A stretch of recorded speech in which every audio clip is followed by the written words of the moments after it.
Hello, everyone. I'm Annie Gibbins, and you're listening to Memoirs of Successful Women, the podcast where you get to hear candid conversations with fascinating women from around the globe who share aspects of their business and life journey, how they measure their success, and what they have learnt along the way.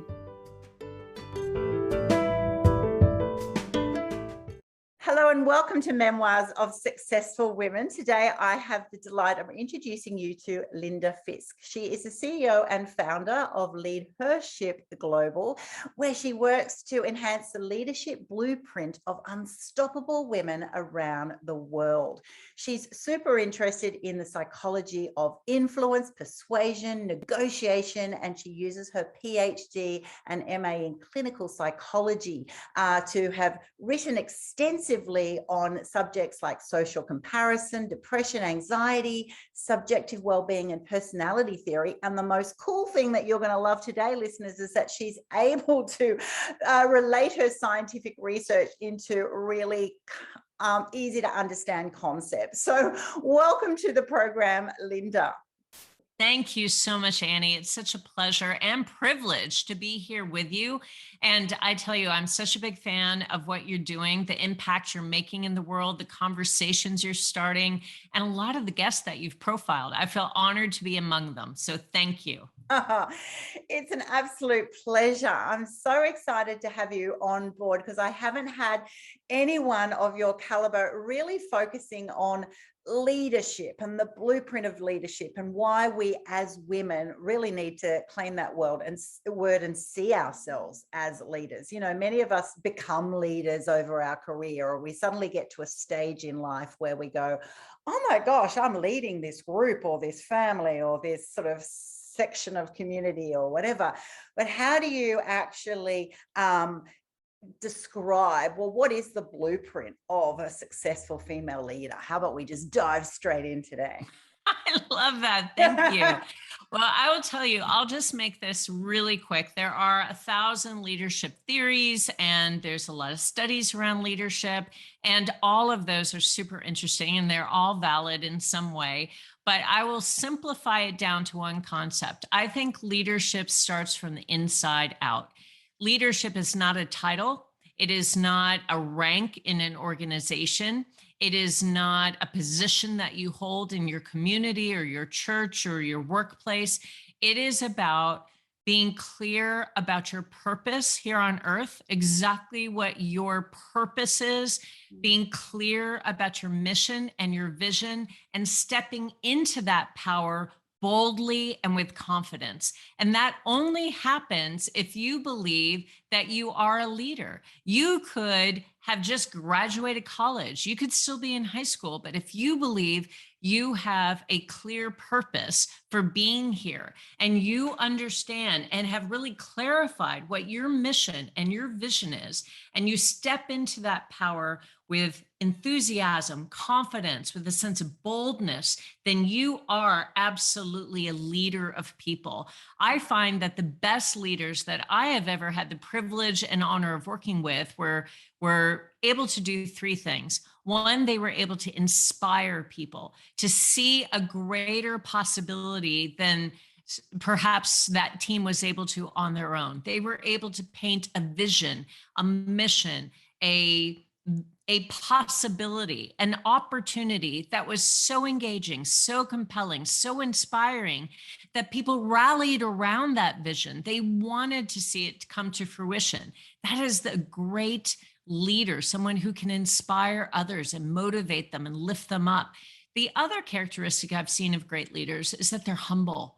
These are lifetime learners. These are men and women who are curious about life, who don't see setbacks or failures or missteps as condemnation of themselves or their team or any one person or group of people, but rather it's an opportunity to learn, to grow, to experience that misstep, that failure, that setback fully, and say, what can we learn from this? How can we grow from this? What can we take away from this and apply it to the next step we'll take in our journey together? What can we do to reshape and perhaps reforecast the journey that we're on together as a team. And I think that that takes a level of humility, and I think it takes a level of optimism. And that's the third quality, I think, of a great leader, is that they believe in themselves. They have a sense of confidence about their God-given opportunity to make an impact in the world. I think that there's this sense that we were all placed on this planet to do something meaningful, whether that's raising a child, running a household, or running a multinational, multi-million-dollar business. We were all here to do something with our lives, with purpose and intention. And those leaders that feel positively about that purpose, they feel confident about this purpose, that to me is a sign of a true and authentic leader. Oh, beautifully, beautifully said. And so much of that is around, that moment in time where you suddenly realize, I can just back myself. I can, look at this in a positive way. I can look at it in an optimistic way. And in that sense, that not that the road ahead, whatever you're doing, wherever you are, is going to be easy, but that you embrace the journey, and that's what a lot of my coaching is around that actually goes and says, oh, I assume you're going to have bumps in the road. I assume there's going to be trial and error. I assume you could even have some epic fails and we'll have a laugh about them, right? And then suddenly it just takes people to that whole next level, because they go, oh, I don't have to pull myself back and I don't have to limit myself. I then actually go, oh, I could actually just embrace this opportunity, because we've all got those inner desires and passions, right? And I know you do a lot of work with women, actually just taking time to focus. What is your vision for yourself, your career, for your life? What is That's your right. purpose? How do we get women, particularly because that's our passion, to actually do that earlier? There's so many of us, like myself, I'll happily say, and possibly yourself, that goes, oh my gosh, I should have stopped 20 years ago and made this a huge priority to actually go, yeah, who am I? What is my vision? What is my purpose? Because when we unpack that and we spend that time, the rest of our life can look really different. Why do you think with the women that you meet, they don't do that early enough? Yeah. And I think that some of that is culture, some of that is mindset, some of that is the gender differences between men and women.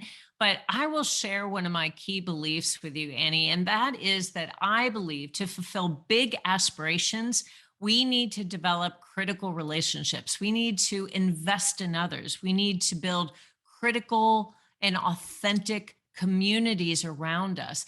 And I think that if you grew up in a family where this idea of investing in others, giving back, creating authentic, deep, rich, meaningful relationships was something that was valued, then that becomes much more natural for you. But I believe that success is a team sport, and it's best achieved through thoughtful engagement, through collaboration with the people around us. And I will say that as women, I think we are natural connectors. We are natural collaborators.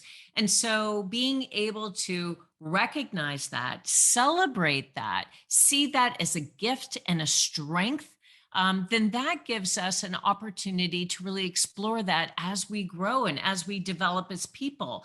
And I think that that really is one of the keys to bringing your dreams to life, to be able to connect with others who are going to share in your story. I believe that people want to share their lives, whether it's a moment of joy or a moment of sadness or perhaps a point of transition. People want to tell a story and they want you to share in their story. So that connection happens when we listen, when we share ourselves, when we take action. And I think listening can actually be an act of validation where someone is with you in that moment. And if you grow up in a family where people stopped and they listened to you, even as a child, and they validated your feelings and they connected with you in really authentic ways, then you were given an incredible blessing, but also a model of what it is to form connections with people, to be able to really be able to stop, actively listen, and be with them on the journey that they're on. And to really recognize that just simply the act of listening is a very generous and a very selfless way of showing up for people. It's a way of creating connection with someone that's very real and very authentic. Mm. Yeah.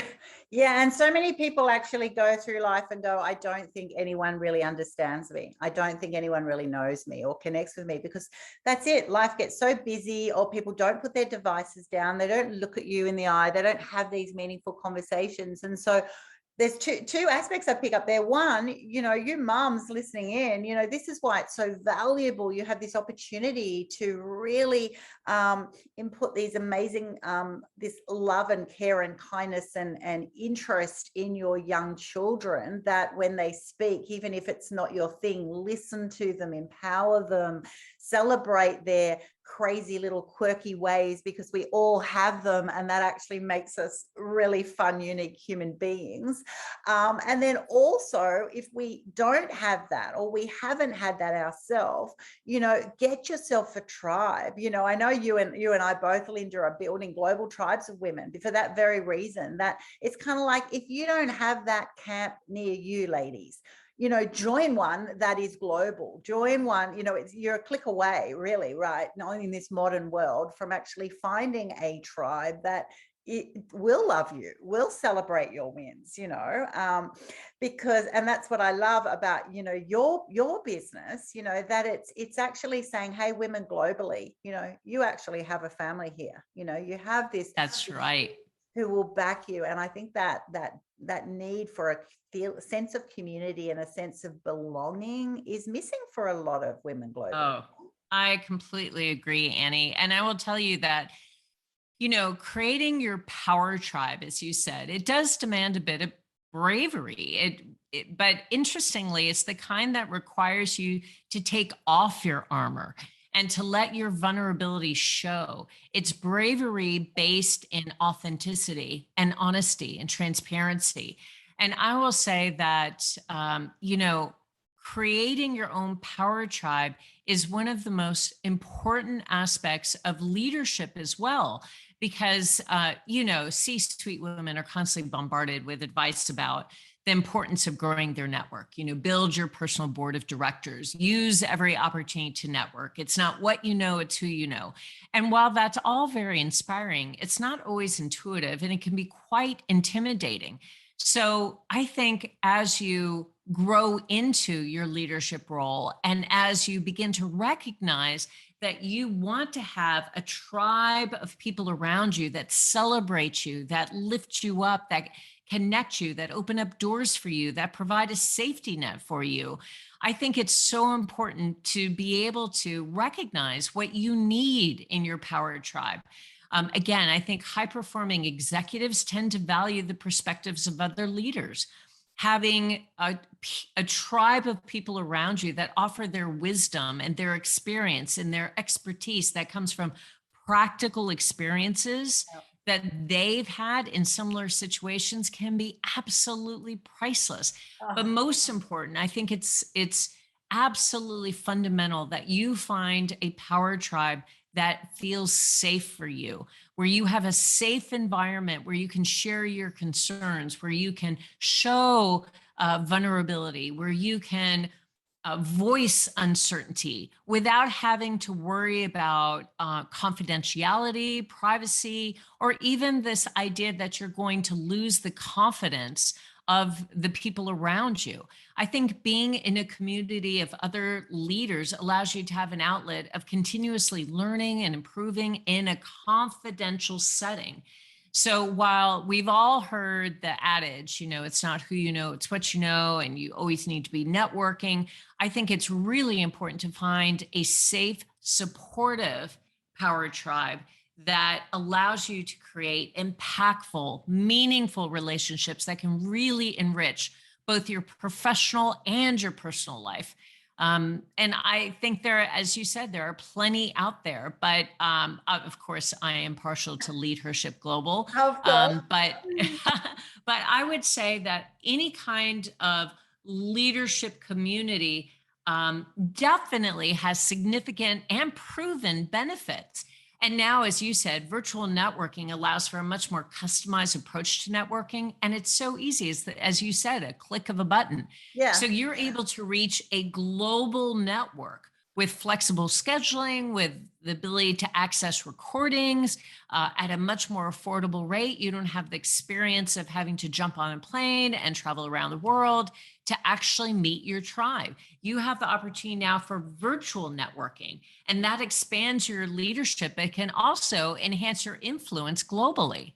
Oh, 100%. I can't believe, definitely in my world, grown exponentially due to COVID, the changes that when everyone's online, I'm having actually so many more conversations, more deeper relationships getting built online because one, we're focused, right?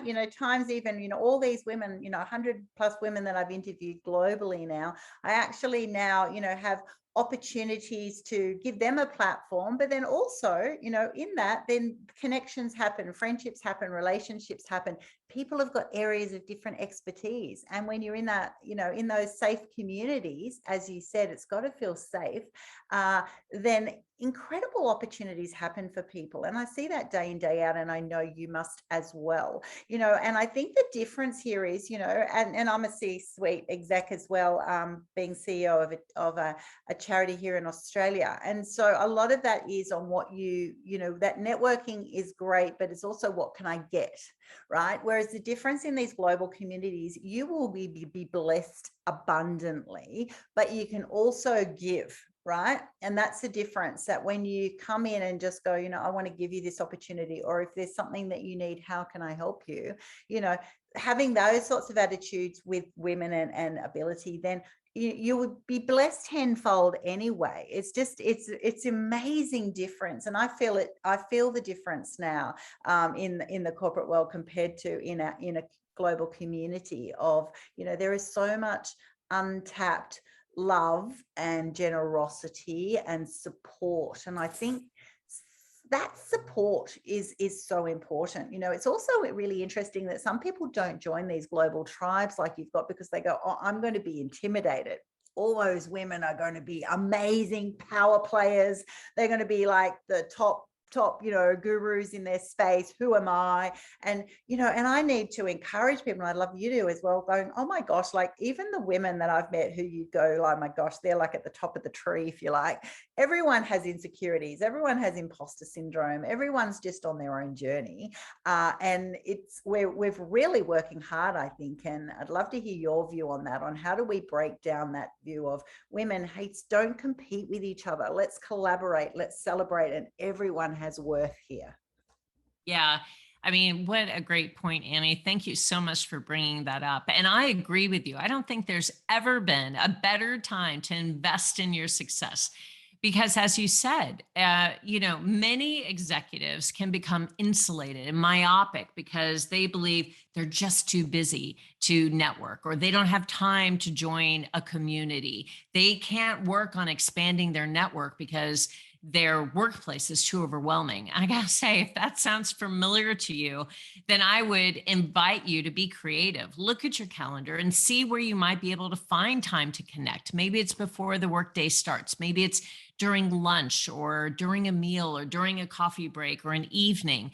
I gotta tell you, these leadership communities that are already built make it so easy to connect and to reach out and to ensure that you're optimizing your opportunity to build these relationships. And these women that join these organizations, yes, they may be, as you said, Annie, top of the tree. These are incredible women that may run, nonprofits, philanthropies. They may be investors. They may run an organization. They could be business owners. They could be CEOs or in the C-suite in some way. But how wonderful is it that they are there to connect with you, to learn from you, to grow with you, to share their knowledge and expertise. You have the opportunity to create mentoring relationships, advisory relationships with women who have been there and done that.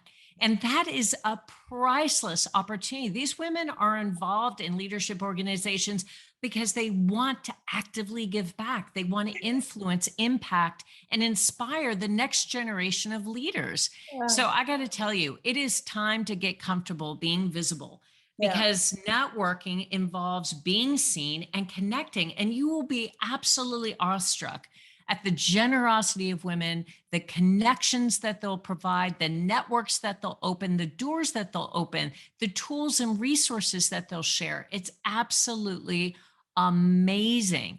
And I would also say that when you're thinking about who should be in your power tribe, I would worry less about the intimidation of other successful, amazing women around the globe and see it as an opportunity to learn and to grow and to advance your own definition of success. Yes. So, no matter how you define success, being a part of a power tribe with other phenomenal women gives you an opportunity to learn and to grow.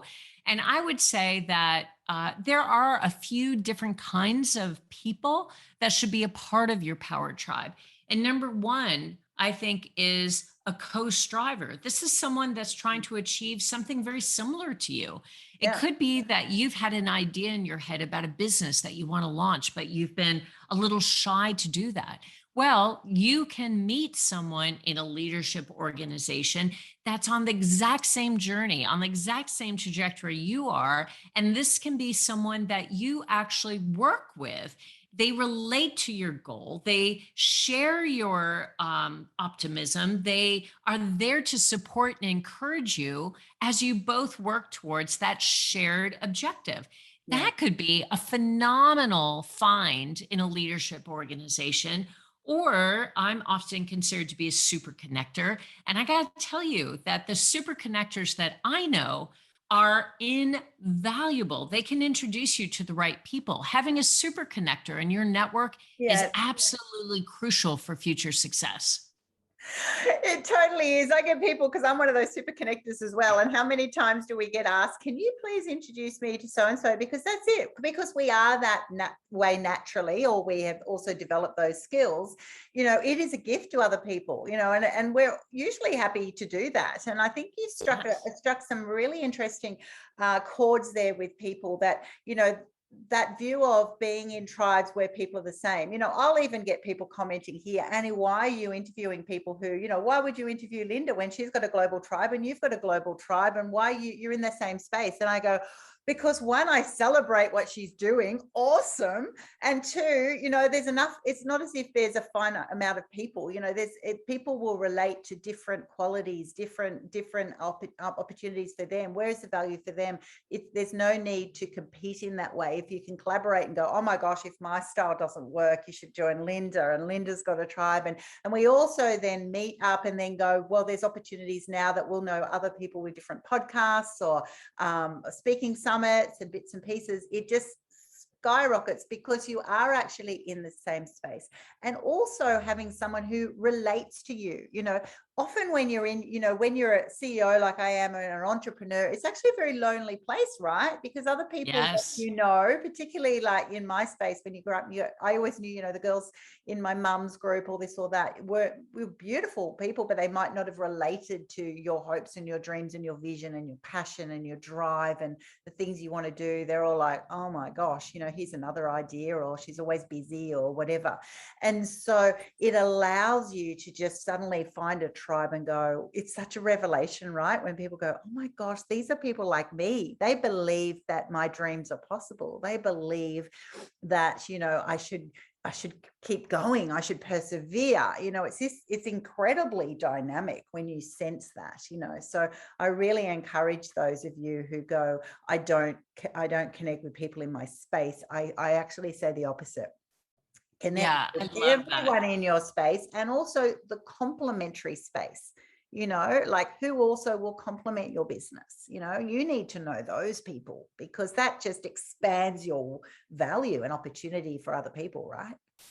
That's absolutely right. And I will also say, it's not an either or situation, I think, between joining a community. I'm a part of several communities, and they each serve different needs, right? So it could be that you've joined a community that helps you learn and grow spiritually. Maybe it's connected to your church.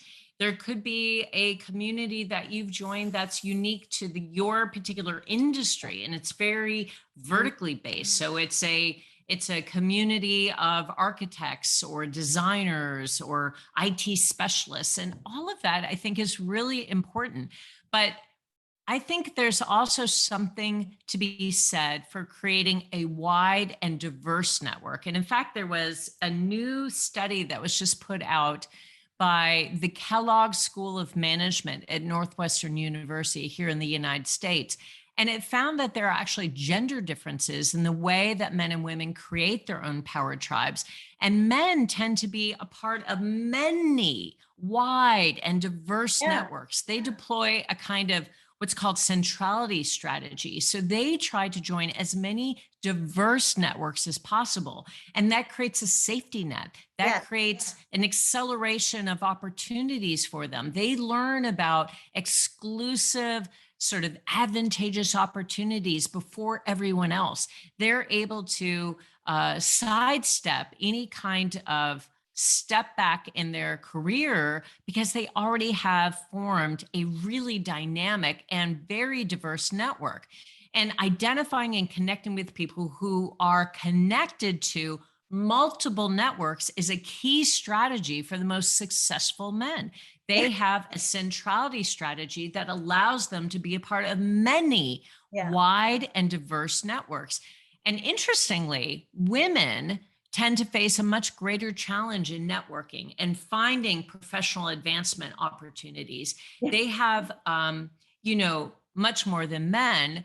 They have often facing cultural or political hurdles, and they face obstacles that men typically do not.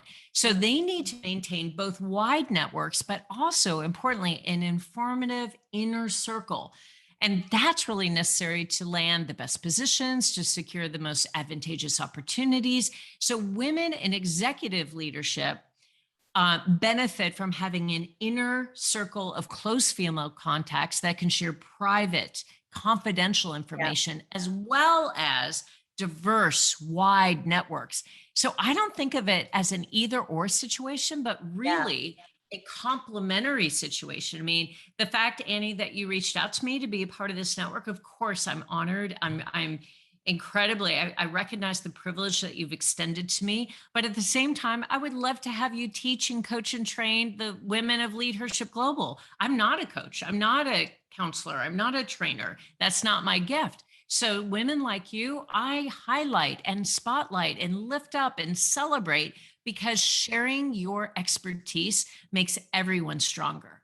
Oh, well, there you go. Well, we'll definitely take you up on that, Linda. But you can see how this happens, ladies listening in. Exactly that. You just meet people and go, wow, I want to have the diverse breadth. I've got women friends now and relationships and men all around the globe, and you want to have that breadth and confidence to reach out to people and go, wow, you're really interesting. I don't even understand everything you do, but you're pretty amazing, and I want to learn from you, or I want to hear more about your journey, because there's going to always be gold nuggets in different people's journeys.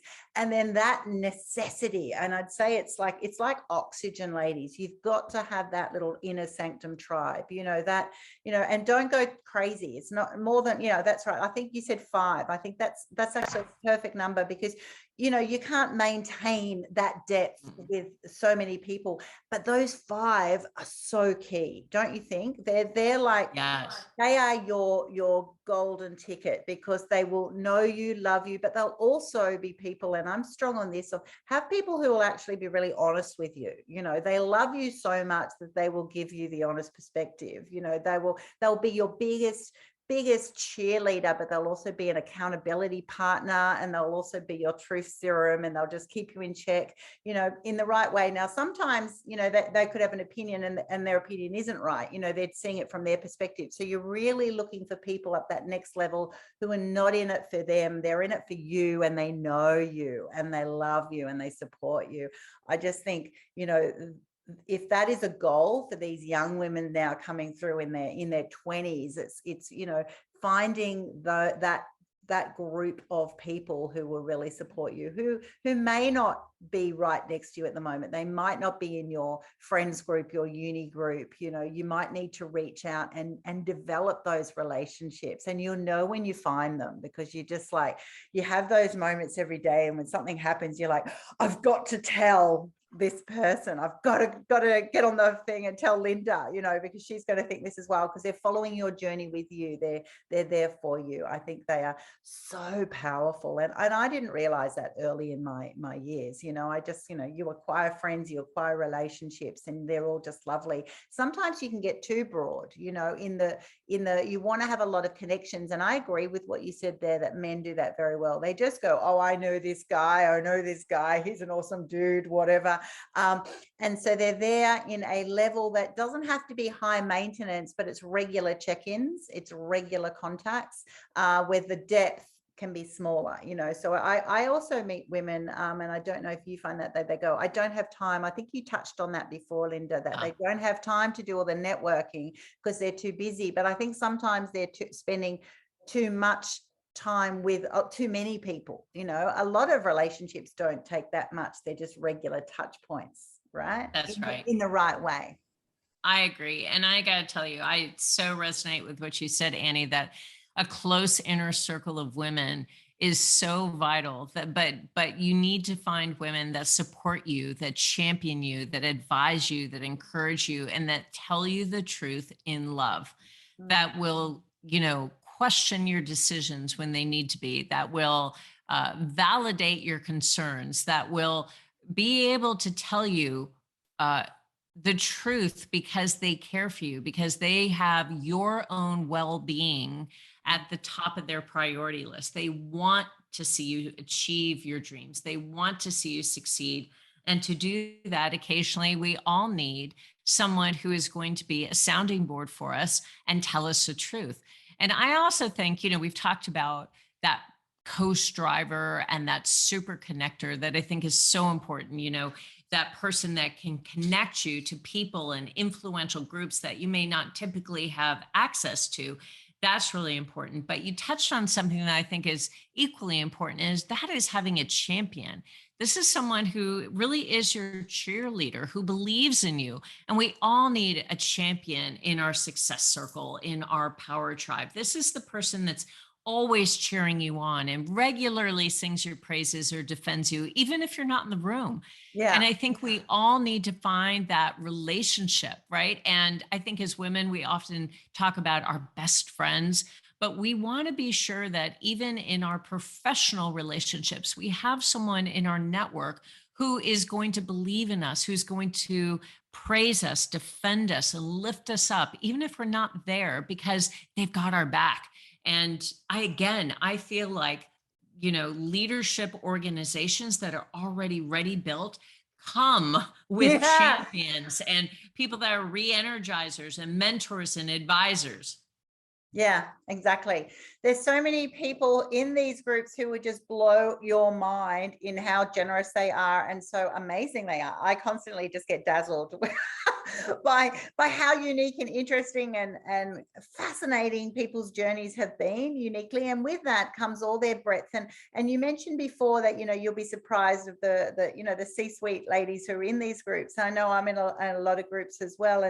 And it's usually because you get to a stage in your life as well that you're happy to give back. You don't have to, you're not anyone's competition now. You're happy to go, oh my gosh, I've had some crazy learnings, try this, try that, whatever. There is so many women globally who are sitting in these groups who are just happy to give back. They're not even, focusing. They might be, heading for retirement in their last few years. Their priorities have shifted now. They're working, but they've also got grandkiddies and doing different things.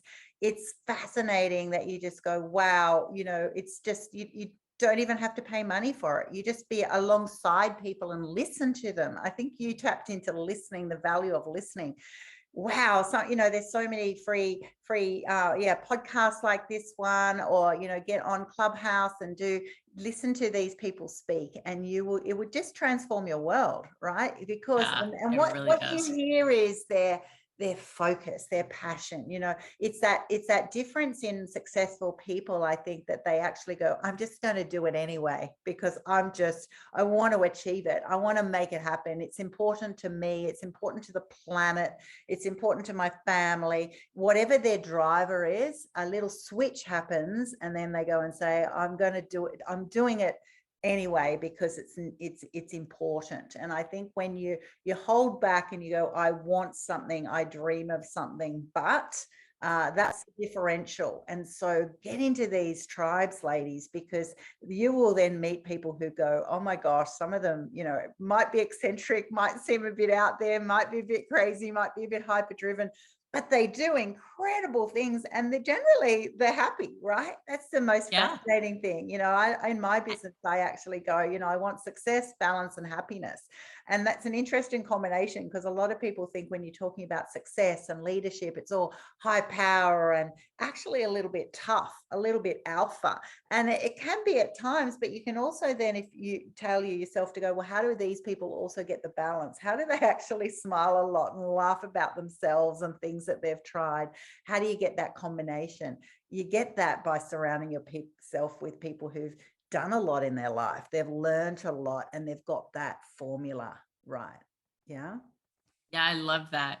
And I think you said something that's so important, that you said, you may meet some people that seem a little out there, that seem really different. And I Yeah. got to tell you, that's one of the most brilliant things about this opportunity, is to build a power tribe full of people that maybe are great at what they do, but they don't look like you. They don't have your background. They don't have your education. They don't have your same network. And it helps us counteract our unconscious biases. It helps us open up our minds to other ways of thinking, or the ability to further diversify our network. And there's something about that is just absolutely invigorating. It's absolutely enlightening to be confronted with people who see the world wholly differently than you do. It's absolutely fascinating.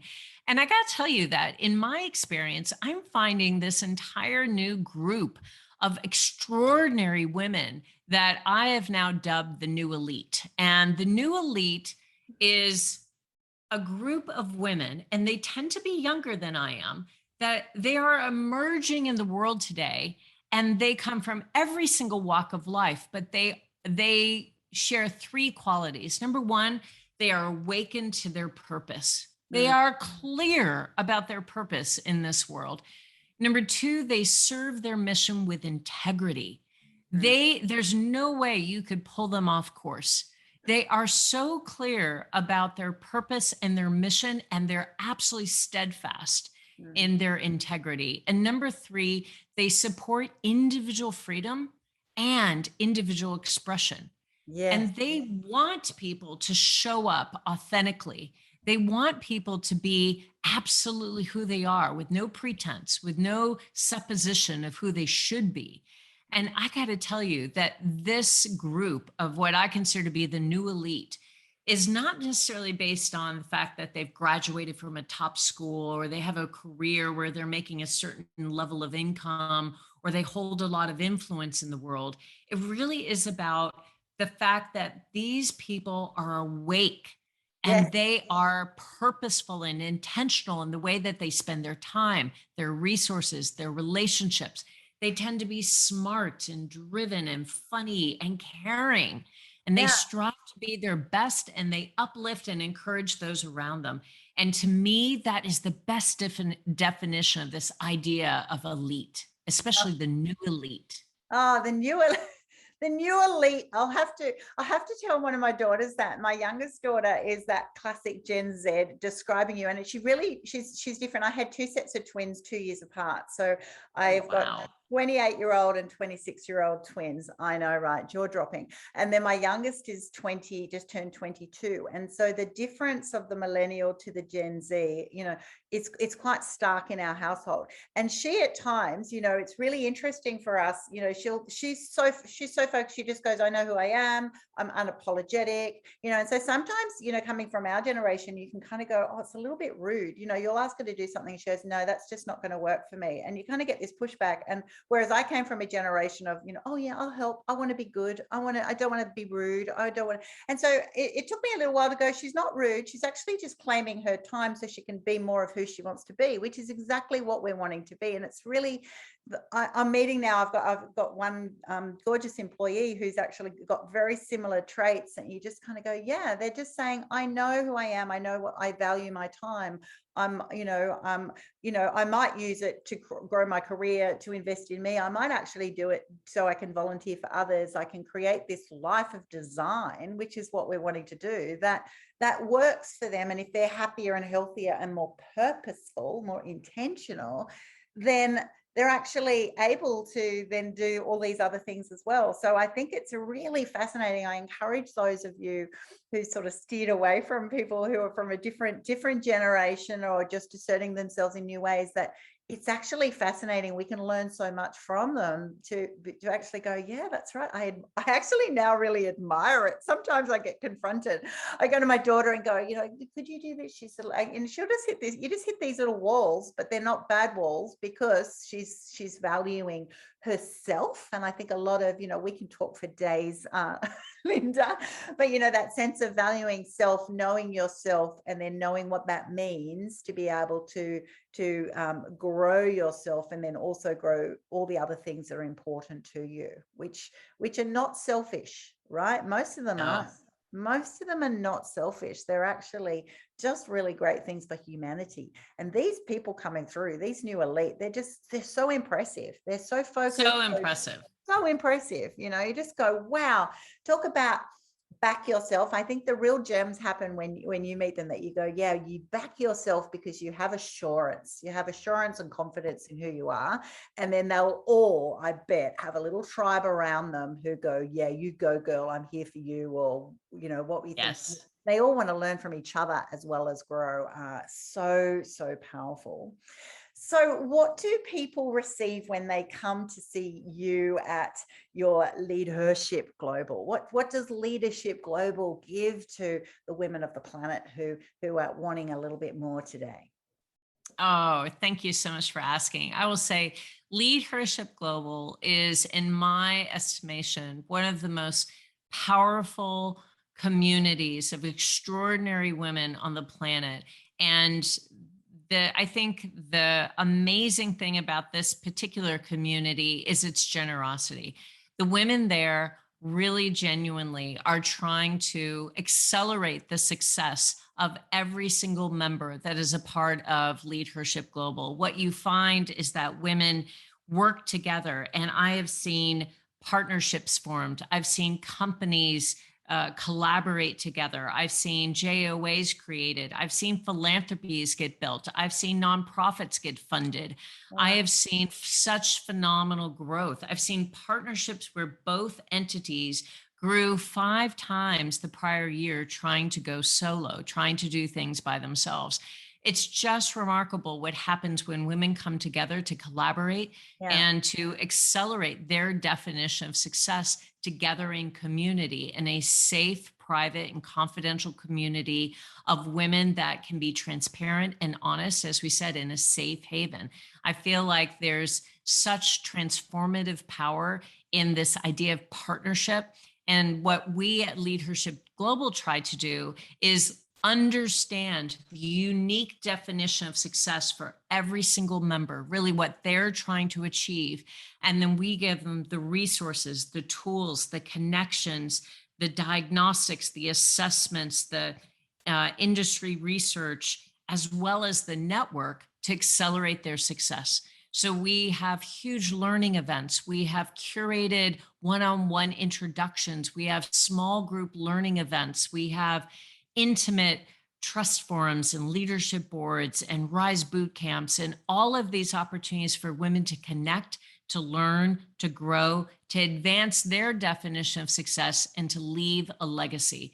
Ultimately, I think all of us want to feel as though our lives mattered and we want to leave a legacy. And so we help women define what that looks like for them and then work towards that vision. And it is the most gratifying and the most exhausting work I've ever done in my life, right? Because you have thousands of women that are all deserving and that you want to uniquely support and you want to accelerate their success. And it takes all of us working together to be able to see that come to fruition. Oh, yeah. And who doesn't want to accelerate their success, right? Like, you know, where you can chip away, and then suddenly have an opportunity to just springboard. And, you know, if that's right, 5x, 10x your situation, which happens day in, day out. We see it all the time, but other people don't think it's possible. It's seriously possible. So reach out to Linda. What is your website, Linda? How will they find you? It is LeadHERshipGlobal.com. So it's leadership with an H. So LeadHERshipGlobal.com. Annie, thank you so much for giving me the opportunity to talk about LeadHERship Global. Thank you so much for giving me the opportunity to have this really fun, dynamic, and interesting conversation with you. And you talk about taking a stand for powerful women. You have done such a phenomenal job with your podcast, with your work, with your coaching. It's just been remarkable to be in your presence and also to see the incredible impact you're having in the world. So thank you. Oh, thank you so much for those kind words. It's been an absolute delight to have you on my program. We are definitely going to be networking and collaborating and seeing what opportunities are available, and also just to girl fan each other and say, keep doing what you're doing, right? You know, and that is so powerful to have people believe and support in whatever you're doing globally. So women out there listening in, you keep doing what you're doing, keep listening in, keep getting tips, connect with Linda, connect more with myself, connect with our global communities. And really, the biggest message today is just back yourself to be yourself, right? It's that awareness to then be able to step up and stand out and just make yourself known and just, listen, look, learn, get to know, like, trust other people, get them to do the same to you. And, you are going to be well on your way to the future life that you desire. And that's what it is. It's a deep desire to be authentically you. So thank you for being on the program today, Linda. And I wish you all the best with your future success. Thank you, Annie.